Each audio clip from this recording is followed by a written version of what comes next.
Episode 24 dimulai dengan kelanjutan dari rapat sebelumnya. Mikey mulai berbicara tentang Halloween berdarah. Valhalla melawan Toman. Meskipun kalah dari segi jumlah, kalian semua sanggup bertahan dan membawa kemenangan untuk kita. Suji Hanma, wakil pemimpin geng yang kita kalahkan, ada yang ingin disampaikan terkait Valhalla.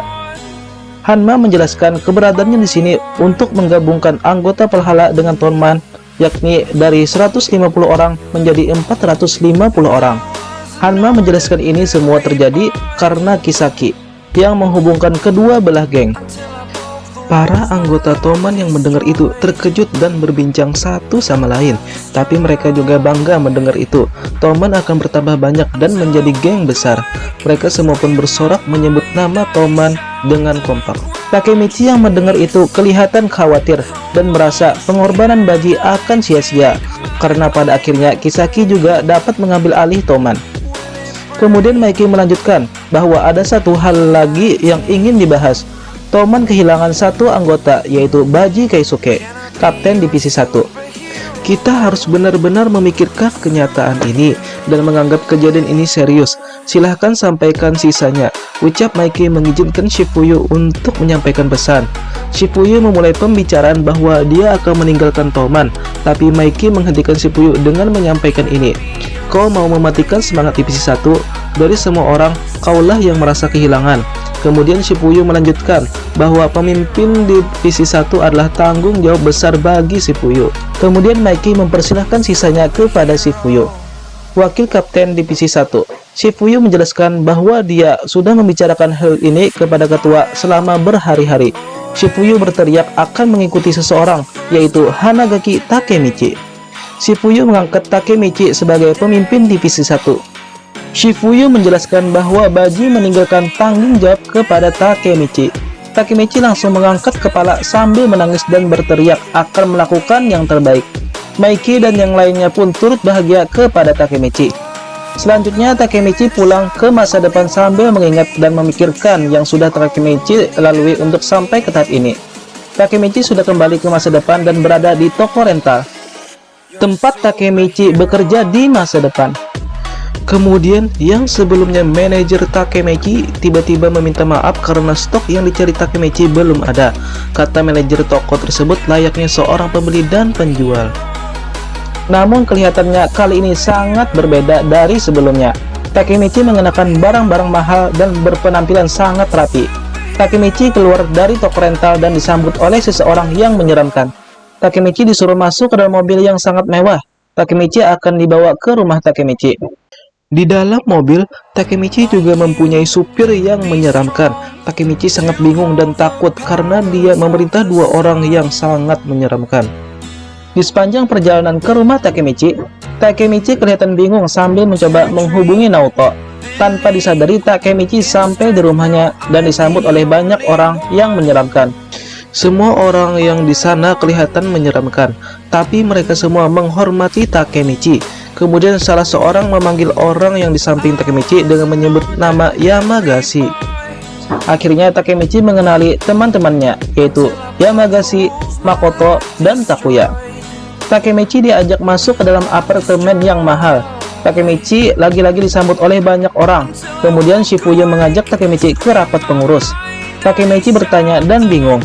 Shifuyu pun menjelaskan bahwa Takemichi adalah pengurus puncak Toman. Takemichi yang mendengar sangatlah kaget.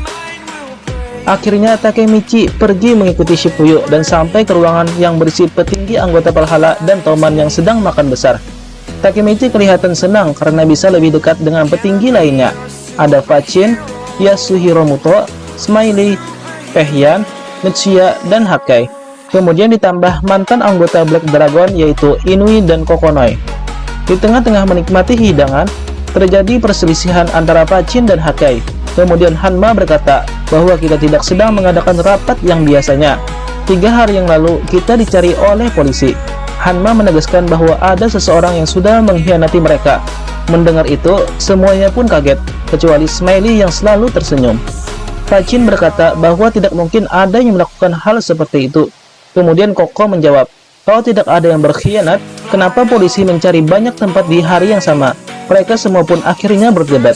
Di tengah-tengah perdebatan, Kisaki datang layaknya seorang bos. Mereka semua menunduk kepada Kisaki. Takemichi yang melihat itu pun sangat terkejut. Kisaki datang untuk mengobrol dengan Takemichi dan Shifuyo. Kisaki mengajak mereka ke ruangannya Kisaki. Takemichi pun dipersilahkan duduk. Kisaki memulai pembicaraan tentang kedekatan antara Takemichi dan Kisaki selama 20 tahun terakhir. Kisaki bertanya, apa yang dipikirkan mereka berdua tentang dirinya. Kalian membenciku kan? Takemichi yang mendengar itu sangat gugup. Kemudian Kisaki melanjutkan, sekitar 12 tahun lalu ketika Baji mati, itu semua salahku. Takemichi dan Shifuyo kelihatan tambah gugup. Kisaki mengatur Halloween berdarah. Kisaki memanfaatkan Hanma dan Kazutora. Kisaki terus menceritakan bahwa setelah Toman dan Pahala bentrok, Kisaki akan menyelesaikan konflik itu supaya dirinya dikagumi dan anggota lainnya tunduk kepada Kisaki. Kisaki berkata bahwa Baji akan berakhir mati. Kisaki meminta maaf kepada Shifuyo sambil menunduk. Takemichi pun bertanya, apakah Kisaki menyesali perbuatannya itu? Kisaki menjawab tidak pernah dia lupakan, tidak satupun. Kemudian Kisaki berkata, mungkin kalian masih membenciku, tapi minumlah denganku kali ini saja. Mereka bertiga pun minum bersama.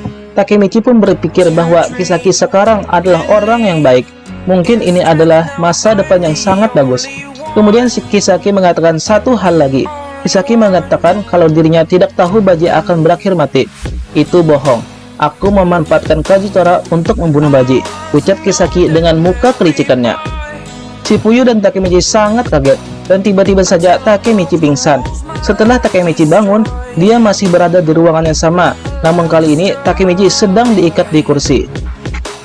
Oke, itu dia spoiler dari Tokyo Revengers episode 24 yang akan tayang pada minggu ini, tanggal 19 September 2021. Oke, mungkin videonya sampai di sini saja. Jangan lupa seperti biasa kalian klik tombol subscribe di bagian bawah, like, komen, dan share video ini ke teman-teman kalian. Kita bertemu lagi di project selanjutnya.